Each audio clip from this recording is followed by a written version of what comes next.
so today we're talking about Neptune. It takes even longer than Uranus to go all the way around the sun. Longer than 82 years. After we're done with all the planets, we get to talk about the asteroids, the meteorites that go around the planets, the moons, and all that fun stuff. Right now, though, we're at Neptune, which is ruled by the Neptunian Poseidon. And he has that pitchfork. And the symbol for Neptune actually looks like a pitchfork, but it has a cross at the bottom of it. So like a hilt. So it's like a sword with this pitchfork at the top. So it looks pretty cool. Neptune is dreamy. It is, let's say, surprisingly strong. Because you have the power over ice. You have the power over water. And those two energies can do so much together. Way more than you would think. They can create some hardcore weapons. Stuff you don't want to play with. And they can also be soft and warming and loving and caring and nurturing. Possibly, obviously it doesn't really seem logical, but I'm sure that water could, if used the right way, could nurture a baby egg. If it's boiling at the right temperature for a consistent amount of time, and it's not that hot, I'm pretty sure that would nurture an egg to fruition. Which is completely irrelevant, but it just goes to show how empowered Neptune energy is, how empowered Pisces energy is. It's this type of energy that can create anything. Just giving it that much of attention for that much amount of time, and just explodes it out into just unsurmountable things.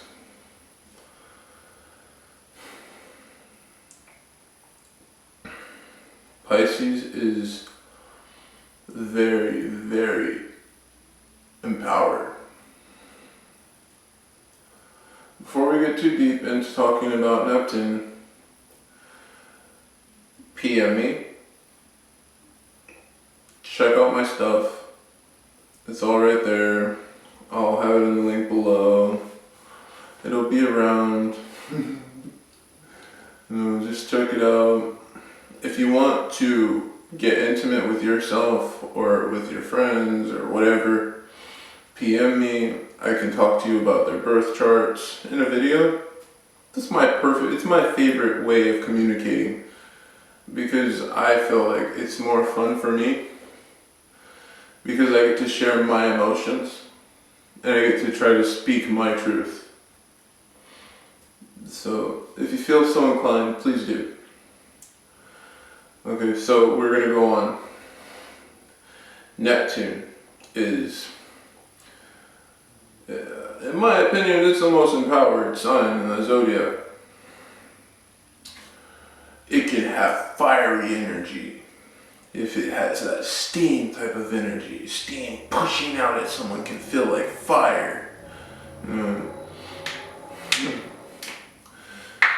Maybe we don't want to use that example because that has to do with fire and side of it. But then the phrase, so cold it burns, freezer burn, that's still a type of fire. It's still a type of alchemy. Maybe when you really break it down, we have water as acid. Possibly not though. It could be, but possibly could not be also. Because we have no idea what kind of elements are inside of toxic energy, which creates acid, right? So we can't necessarily say that.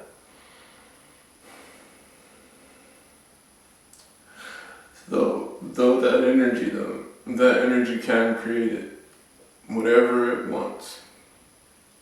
How can water be embodying air? There's a fun question. Water embodies air let's say by creating a wave. So it pushes itself, and then it expresses itself, and then it becomes this wave. But how does a wave come into existence? Just by alchemy of water moving, motion, constant motion. The ocean always has waves, no matter where you are. There's always waves in the ocean.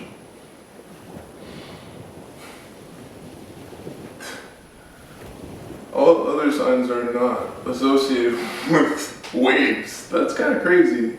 How do you associate a wave and not think of air? But it doesn't really necessarily have air influencing it, does it? It's just moving on its own. It's like the Tai Chi master. It just takes in the water and then it pushes itself forward. Then it takes itself in and it pushes itself forward. It's badass. And that's the energy that is exuded through the fish, the Neptunian Poseidon. That energy creates just whoosh. Rivers, streams, they all flow. The water seeks the lowest point, not always. It always seeks the lowest point. So with rivers and waterfalls, there's this motion that is extremely empowered. Water can crush things. Water can crush earth. If it is being pushed through enough, if it has enough momentum, if it keeps coming, if it doesn't stop, like a waterfall. You can imagine, for me, with this, if you guys could all just slow down for a sec and imagine with me a rock at the bottom of a waterfall.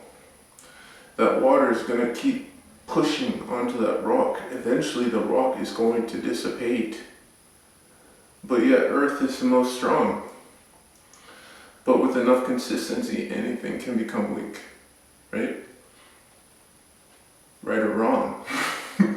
Anything can become weak with enough pressure. But the only energy with the most sustaining pressure would be water.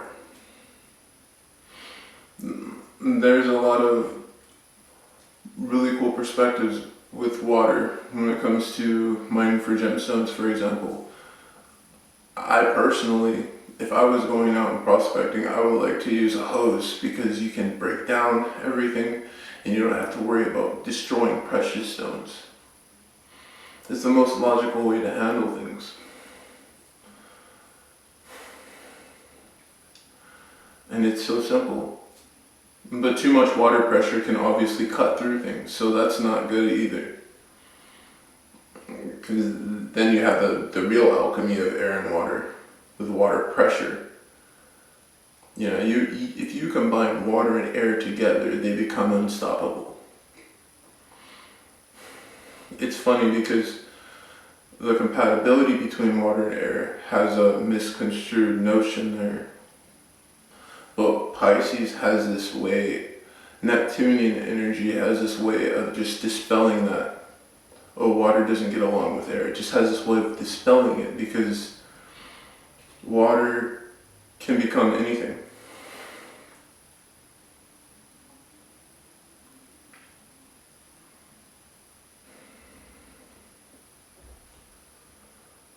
That's why the only sign in the zodiac that can become anything is a water sign.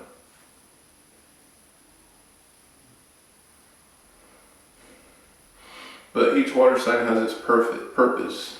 Neptune, that water sign's purpose is to be, like Bruce Lee says, like water. Be like water, my friends. When water goes into a cup, it becomes a cup. When water goes into a teapot, it becomes a teapot. There's nothing that water cannot become.